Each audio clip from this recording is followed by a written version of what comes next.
mention. There's an odd little quirk in the Jewish prayer service. You may just know when we stand up for the Amidah, we bow at the first prayer and we bow at the Modim prayer, but we don't bow at the rest of the prayers. Okay? So we bow at Magen Avraham Sarah, but the next one, Mechayim Mitim, we don't bow. El Kadosh, we don't bow. So why don't we bow at all of them? Okay? It's a symbolic statement because there's an argument in the Talmud about a guy that every time he said Baruch Atah Adonai, he'd bow. Okay?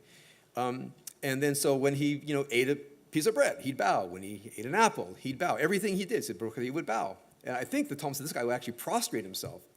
So one rabbi said to him, it says, oh, you think you're doing it? You think you're honoring God because you keep bowing?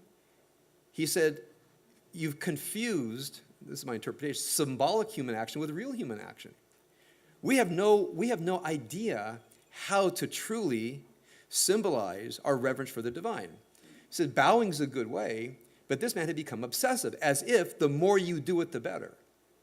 And so for the Jewish tradition said, we don't want people bowing 1,000 times a day, 100 times a day. So they said, okay, even in the davening, we bow twice. Magen Avraham V'Sarah, or Magen Avraham, and in the Modim prayer. Other than that, right, there's a few other places when we chant the Torah blessings and so forth. Why?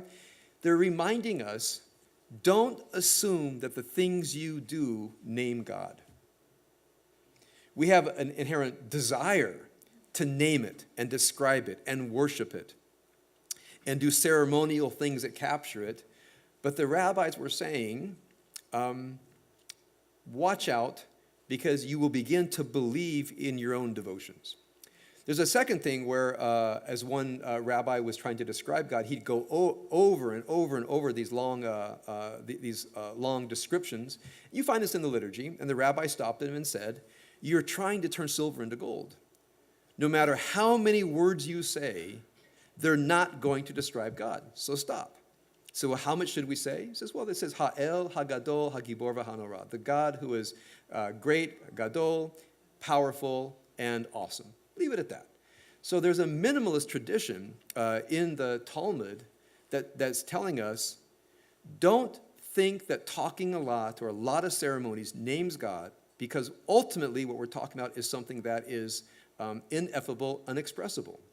Okay? So just two things on that. Remember the name of God that we have in the Bible. I mean, the Bible expresses God's chosen name is Yud He Vav He. We say Adonai, which translates as Lord, but that's not what Yud He Vav He spells. Speaking academically, Yud He Vav He spells Yahweh from the root He Vav He, which means to be. And Yahweh is in the Hifil construction, those of you who know Hebrew grammar, which means Yahweh means that which causes being.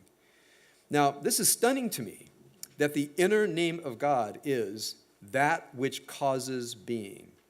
It's tragic for me that we've translated Yud He Vav He according to the word Adonai, which is the word we use when we see Yud He Vav He, which means Lord. When you see Lord in the prayer book, it doesn't say Lord in the Hebrew. In the Hebrew, it says the cause of being. And try to imagine every time you said a bracha,